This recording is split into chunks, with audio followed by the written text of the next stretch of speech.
Sa paglapit nila sa isang lugar na pinaglalahuan ng mga demonyo, doon nakita nila ang isang patay na puno kung saan merong isang lagusan na napapalibutan ng mga patay na insekto.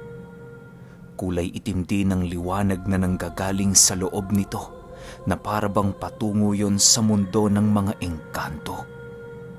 Matapos itong masipat ni Lolo Ruben, inutusan naman niya ang berdugo na pasukin ang lugar na yon.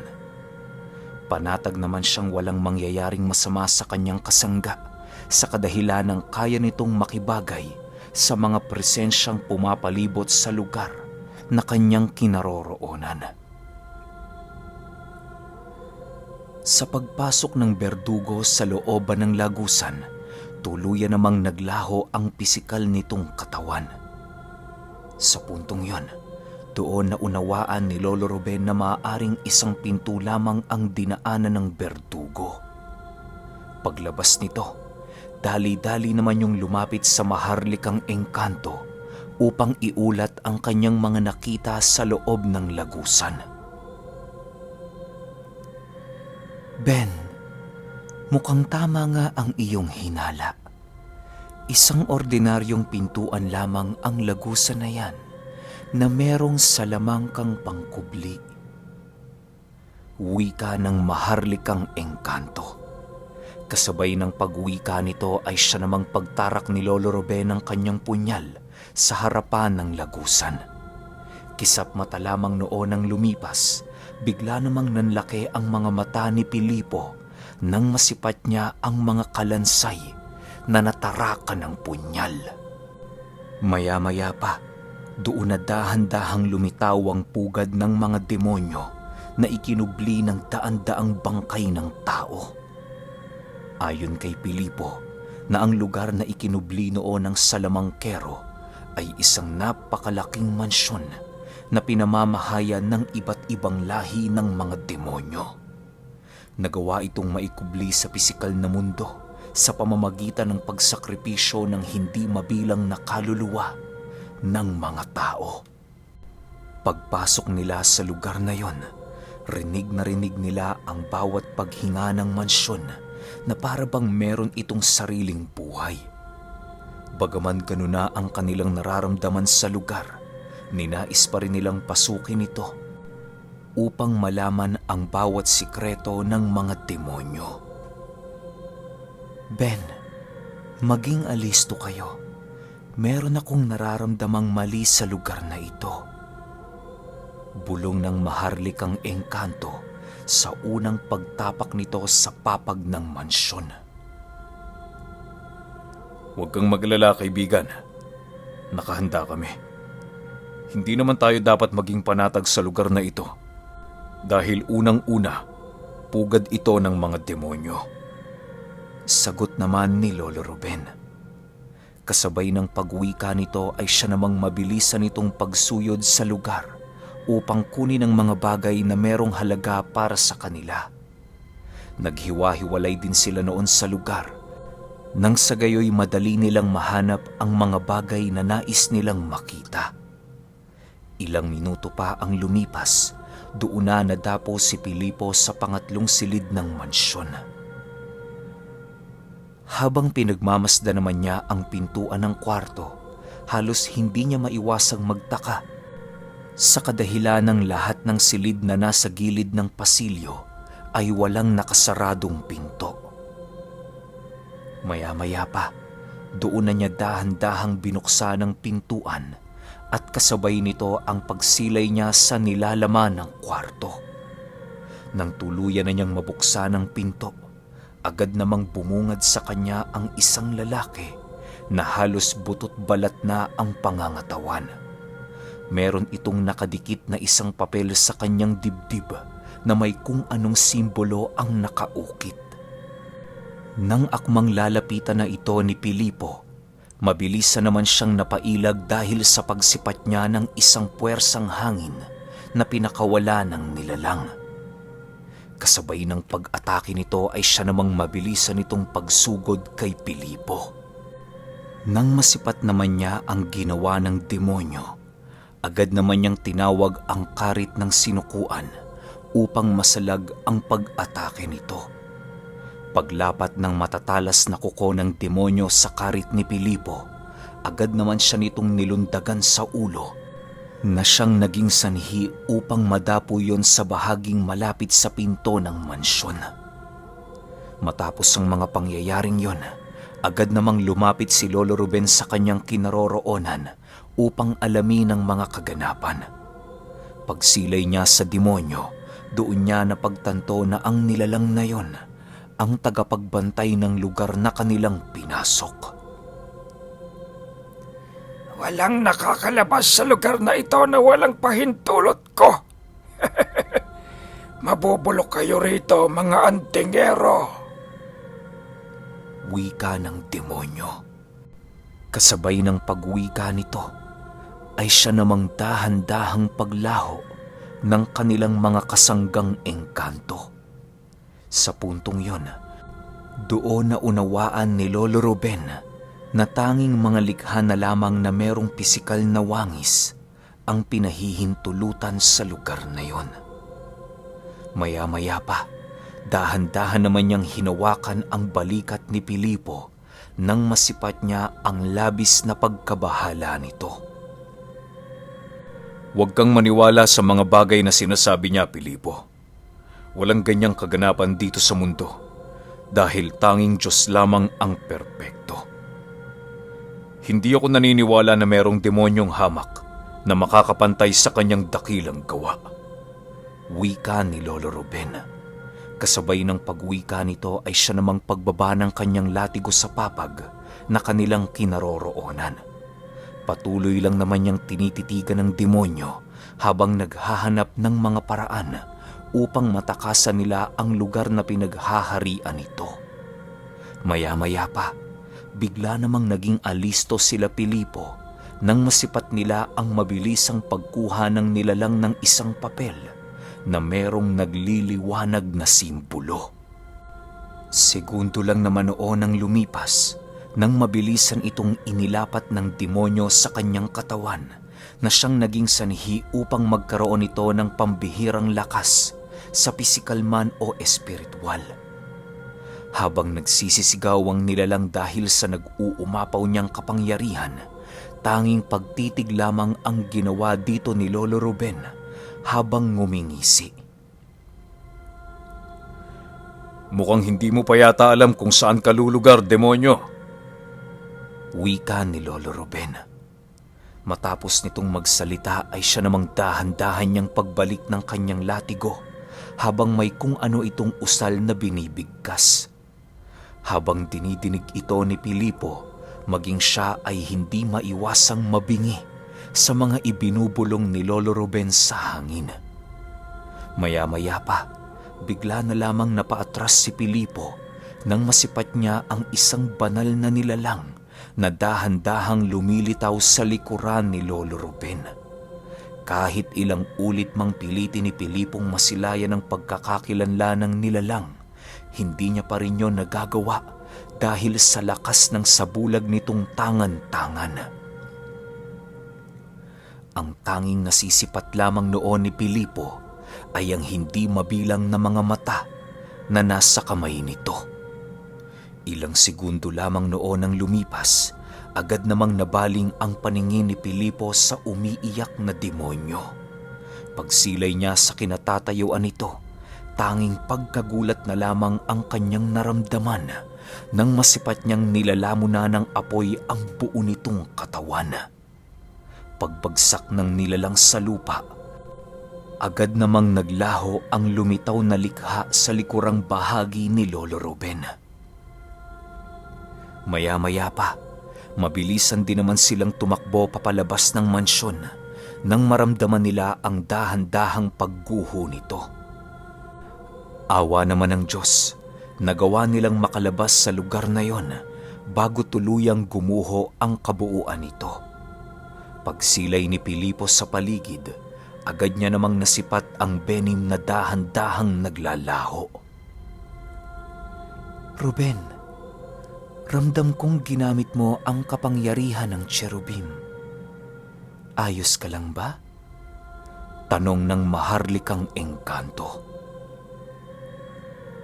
Matapos nitong magtanong, ay siya namang pag-upo ni Lolo Ruben sa lupa habang patuloy na hinahabol ang kanyang hininga. Si Pilipo naman noon, nananatiling tulala dahil sa hindi niya magawang makapaniwala sa mga bagay na kanyang nakita. Kuya, ano yun? Tanong ni Pilipo. Gabay ko ang nilalang na iyong nakita, Pilipo. Magkakaroon ka din ito sa oras na mapaghusayan mo na ang linya ng iyong karunungan. Palagi ka lang manalangin at darating ang panahon at merong makikinig sa iyo. Sagot naman dito ni Lolo Ruben. Kasabay ng kanyang pagwika ay siya namang paglahad ni Lolo Ruben ukol sa eksaktong uri ng kanyang gabay. Hindi na niya ito ninais pang itago kay Pilipo. Gawa ng alam niyang isa ang binatang yon sa mga magpapatuloy ng susunod na henerasyon. Ilang minuto pa ang lumipas, doon na nga nila napagpasyahan na pagmasda ng buong paligid. Pagsilay nila sa kanilang lugar na kinaroroonan, napansin naman ni Pilipo ang iilang mga engkanto na bumubuhat sa mga bangkay ng mga demonyo. Paglalarawan niya sa mga nilalang na yon, meron itong malakawayang mga paa na halos ilang dipa ang haba. Para din itong mga aso kung maglakad at nababalot ng napakakapal na buhok ang kanilang buong katawan. Dahil sa taas ng mga nilalang na yon, hindi gaanong nasisipat ni Pilipo ang pagkakakilanlan ng mga ito. Kuya, ano ho ang mga yan? Tanong ni Pilipo. Ayan ba? Mga dusmog yan. Isang uri ng mga engkantong kumakain ng mga namatay sa digmaan. Isa sila sa mga mahahalagang mga nilalang sa ikatlong mundo dahil sila ang nagpapanatili ng kaginhawaan at kaayusan. Siya nga pala, Pilipo. Nakarating ka na ba sa ikatlong mundo? Paliwanag at tanong naman ni Lolo Ruben. Matapos yung marinig ni Pilipo, tila ba may kung anong kiliti ang dumapo sa kanyang katawan dahil sa labis na pagkasabik. Kahit hindi sabihin ni Pilipo ang sagot kay Lolo Ruben, kitang-kita sa kanyang pagmumuka ang hindi maikubling pagkatuwa. Maya-maya pa, bigla namang ibinaling ni Lolo Ruben ang kanilang paksa nang sa gayoy hindi na gaanong humaba ang kanilang pag-uusap. Ilang minuto pa ang lumipas, naantala naman sila sa kanilang kinaroroonan nang lumitaw ang maharlikang engkanto sa isang puno di kalayuan sa kanilang kinatatayuan. Dala-dala nito ang kanilang kalabaw na itinali nila sa paanan ng bundok. Ben, maglakbay na tayo.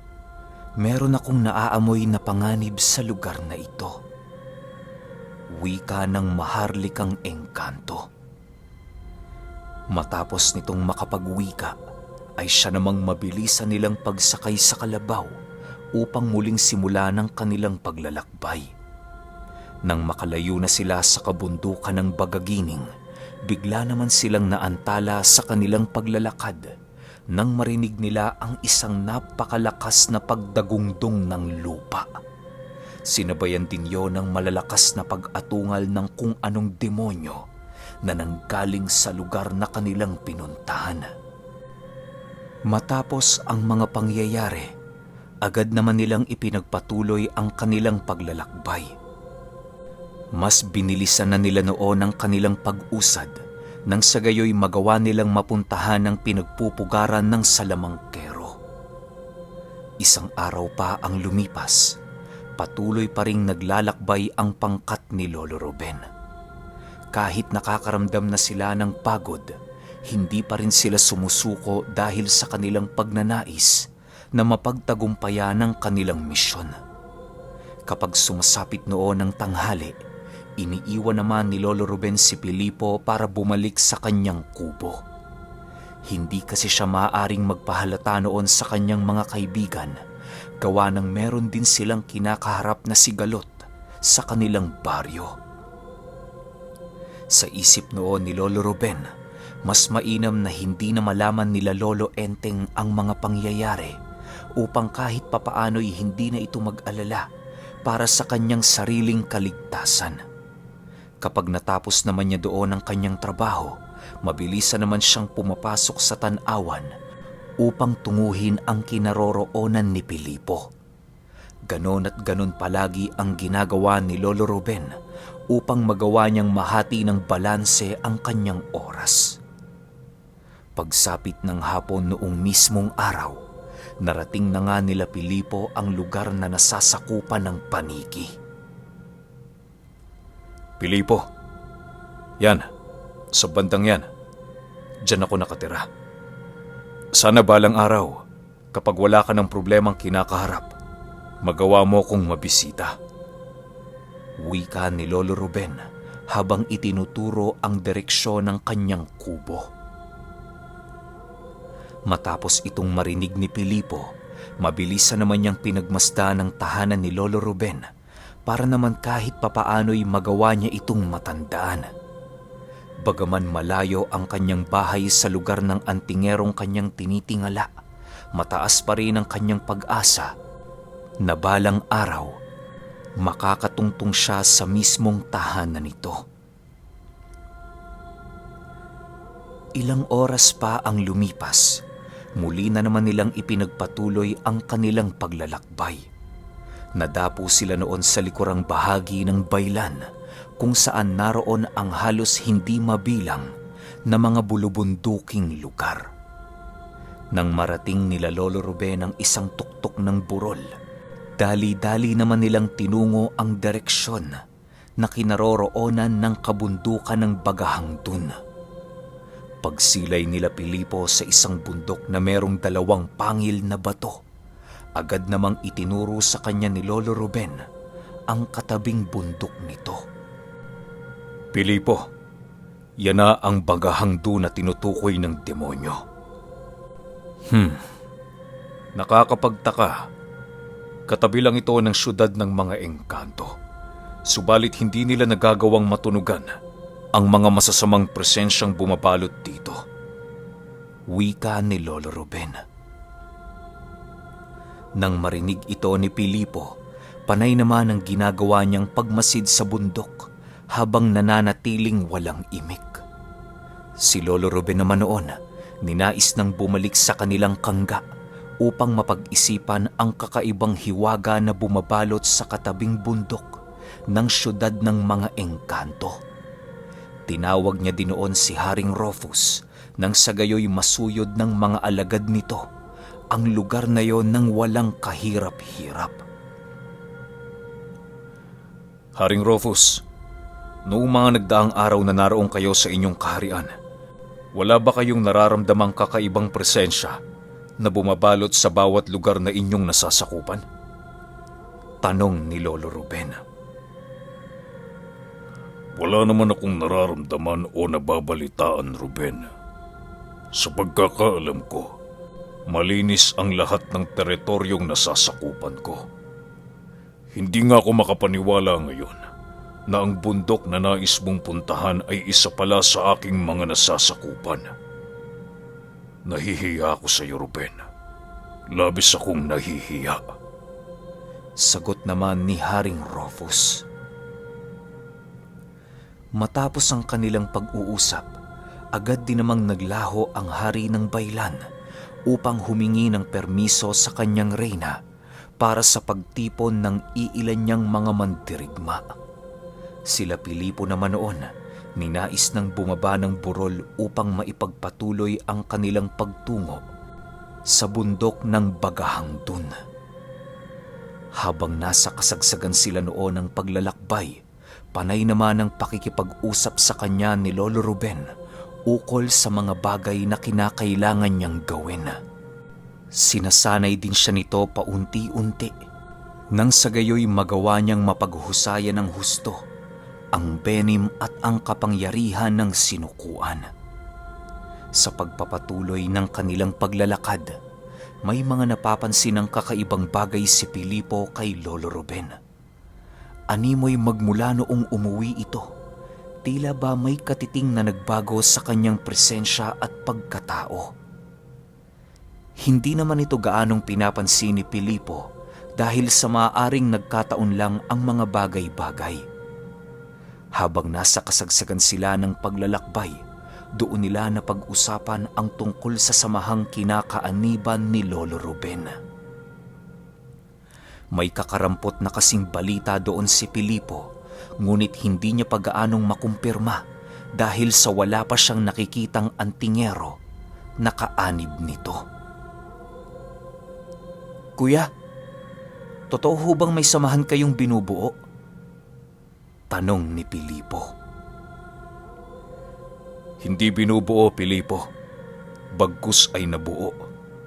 Matagal nang umiiral ang samahang yan sa ilalim ng pamumuno ni Ginang Sedes. Kagaya ng iba kong mga kasama, ako'y isang hamak na pinuno ng sekta nito sa ating lugar. Matanong kita, nais mo bang sumali sa aming grupo? Ipinapangako ko sa iyo, ikaw ang magiging tagapaghalili ko sa oras na mawala na ako. Wika ni Lolo Ruben. Matapos itong marinig ni Pilipo, agad namang napakunot ang kanyang noo habang nagwiwika ng, "Ha? Anong mawawala, kuya? Daan-daan pang taon ang aabuti ng buhay mo. Huwag kang magsalita ng ganyan. Masama yan, kuya." Kasabay ng pagwika nito ay siya namang paghalakhak ni Lolo Ruben habang dahan-dahan siyang tinititigan ng seryoso. Ilang oras pa ang lumipas, patuloy pa rin naman ang kanilang ginagawang paglalakbay patungo sa Bagahang Dun. Minamadali na nila noon ang pag-usad, gawa ng marami nang napapabayaang bagay si Lolo Ruben. Pagsapit ng gabi noong mga oras na yon, doon na nga naantala ang kanilang pangkat nang masipat nila ang bundok na kanilang hinahanap. Pagsilay nila sa itaas na parte nito, doon bumungad sa kanilang mga mata ang isang napakalaking apoy. Animoy kung sisipatin mo ito sa malayo, mapagkakamalan mo itong isang dambuhalang santel mo. Pilipo, magmadali na tayo. Konti na lang ang oras ko. Wika ni Lolo Ruben. Matapos itong marinig ni Pilipo, hindi naman niya ito gaanong pinansin sa kadahilanang wala siyang kaide-ideya kung anuman ang sinasabi ni Lolo Ruben. Nang marating na nila ang paanan ng Bagahang Dun, agad naman nilang iniwan ang kanilang kalabaw at dahan-dahang binigtas ang daan papaakyat. Ayon kay Pilipo, na ang bundok na yon ay merong napakalapad na patag na lugar sa tuktok nito. Napakataas din ng bundok na halos hindi mo magagawang masilayan ang pinakaitaas nito dahil sa pagtakip ng kaulapan sa buong paligid. Habang umaakyat sila noon sa bundok, panay naman ang ginagawang pagbitaw ni Lolo Ruben ng mga ugat ng puno sa kanilang dinaraanan. Ginagawa niya ang bagay na yon upang kahit papaano'y madali niyang makita ang mga bagay na magsisilbi nilang gabay sa kanilang pagbaba. Kung magkataon kasing wala silang mahanap na tanawan sa lugar, wala talaga silang magagawa kung hindi ang mano-manong bumaba para makuha ang kanilang iniwan na kalabaw. Isang oras pa ang lumipas, nadapo na nga sila sa kalahating bahagi nito na kung saan meron silang nasilayang maliliit na kubo. Napakaraming sampay na karne sa labas ng bahay nito na siyang nagbibigay ng kakaibang amoy sa buong paligid. Nang masipat naman ito nila Lolo Ruben, dali-dali nilang nilapitan ang mga kubo habang nagpapakawala ng mga usal sa buong paligid. Maya-maya pa, Hindi pa man sila nakakalapit sa lugar, bigla naman silang natigilan nang masipat nila ang tatlong lalaki na dahan-dahang lumalabas ng kubo. Nanlilisik ang mga mata nito at parabang hindi ito natutuwa na sila'y makita. Pagsilay ni Pilipo sa hawak-hawak nitong garab, bigla namang lumitaw ang Benim sa likurang bahagi ng kanyang kinatatayuan. Mabilisan din itong binunot ang kanyang mahabang sundang upang mapaghandaan ang mga susunod na mangyayari. Ilang minuto pa ang lumipas, bigla namang kumalma ang mga demonyo nang masipat nila ang pagsilabasan ng iilang kasangga ni Lolo Ruben. Tahimik kaming naninirahan sa lugar na ito. Huwag niyo kaming ginagambala dahil hindi namin kayo inaano. Kung dadaan lang kayo, dumaan lang kayo. Wika ng isang nilalang. Nang marinig ni Lolo Ruben ang sinabi ng demonyo, ngumisi lang naman ito habang nagwiwika ng, Paano kung makakasigurong naninirahan nga kayo ng payapa sa lugar na ito? Unang-una, bundok ito ng mga demonyo. Kung hindi ako nagkakamali, kayo ang mga tagapagmasid sa gitnang bahagi ng inyong pugad. Tama ba ako? Matapos marinig ng mga demonyo ang kanyang sinabi, wala na itong nagawa kung hindi ang umangil habang dahan-dahang nagbubungkal sa lupa. Hinayaan lang naman nila Lolo Ruben ang pinaggagawa ng mga ito nang sa gayoy magawa nilang masilayan ang totoong uri ng mga nilalang. Maya-maya pa, doon na nga bumungad sa kanila ang tatlong demonyong nakatuwad kung maglakad. Hawak-hawak pa rin ng mga ito ang kanilang mga garab na parabang yon ang kanilang pangunahing sandata sa pakikipaglaban.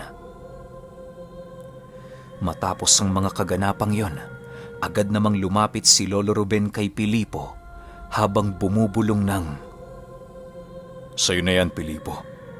Nais kong makita ang bunga ng ating paglalakbay at ng iyong pagsasanay. Nang marinig ni Pilipo ang sinabi nito, agad naman siyang nag-usal para tawagin ang karit ng sinukuan. Nagsimula na din noong lumapit sa kanya ng husto ang Benim upang magawa na nila ang kanilang mga binabalak. Maya-maya pa, bigla namang napasilay si Pilipo sa dalawang demonyo nang maramdaman niya ang paglundag nito. Bago pa man yung tuluyang makalapit sa kanyang kinaroroonan, mabilisan naman itong sinalubong ng Benim ng buong tapang. Pagbagsak ng dalawang nilalang na yun sa lupa, bigla namang naglaho si Pilipo sa kanyang kinaroroonan at kasabay nito ang paglitaw niya sa likurang bahagi ng nakatayong nilalang. Habang dahan-dahan noong naglalaho ang karit ng sinukuan, sinasabayan din ito ng pagluhod ng nilalang.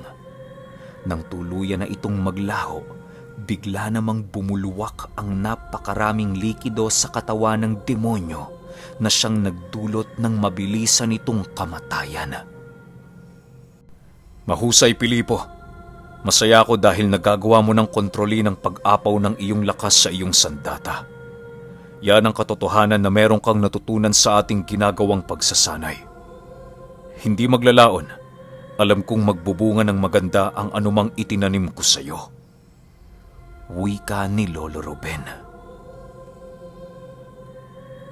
Okay, wala pa man din pero nakakaramdam na ako ng lungkot. Hindi ko alam kung bakit pero hindi ko pa kasi nababasa yung 18 Pero kasi para may pinapahiwatig si Lolo Ruben no? Well, hindi naman natin alam pare-pareho kasi wala pa nga yung 18. Pero sunod kagad natin yon para naman hindi na kayo mabitin. Yun lang. Salamat.